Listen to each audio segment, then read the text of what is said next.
Hello and welcome to World of Tanks with Trapsikis. I noticed recently that when you're shooting at an enemy on a ridgeline, when they are not spotted anymore, your shell flies very high over your target. And this is a mechanic that I would like to discuss a little bit.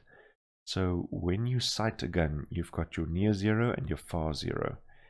And obviously when you're aiming at the enemy on the ridgeline, your far zero is at that point. So there are calculations being done in the background that you're not aware of that adjusts the angle that your gun is shooting upwards so that your shell will fall at that distance where you're aiming.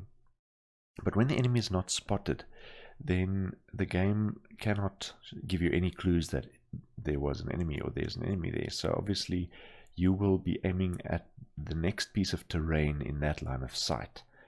And if you're aiming at someone on a ridgeline, it often happens that there's nothing there to aim at. So your gun will be adjusted to its maximum range, usually about 700 and something meters. So you'll notice that your gun arc is a bit steeper and your shell flies over where you intended for it to land. Even if there's an enemy there, if they're unspotted, then your shell will fly over that point.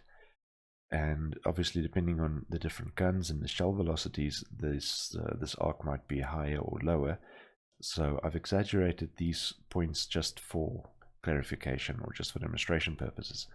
So obviously, your sight where you're looking is a straight line, but the gun shoots upwards so that the shell can land there where you're aiming. If you were to aim, if your gun barrel were to point straight forward, and your sight usually is obviously above your barrel, then your shell would never cross the line that you're looking at. It will always be beneath and fall lower and lower, and never reach that line. That's why the gun always has to shoot upwards. Obviously, this has different implications if you're shooting at an inclination or a declination, but I believe for the purposes of demonstrating the concept here, this will be sufficient. I hope this helps you out and helps you to aim at something that makes a bit more sense so that your shells don't fly too high. If you find this useful, please consider giving it a like and subscribing to my channel. Thank you for watching.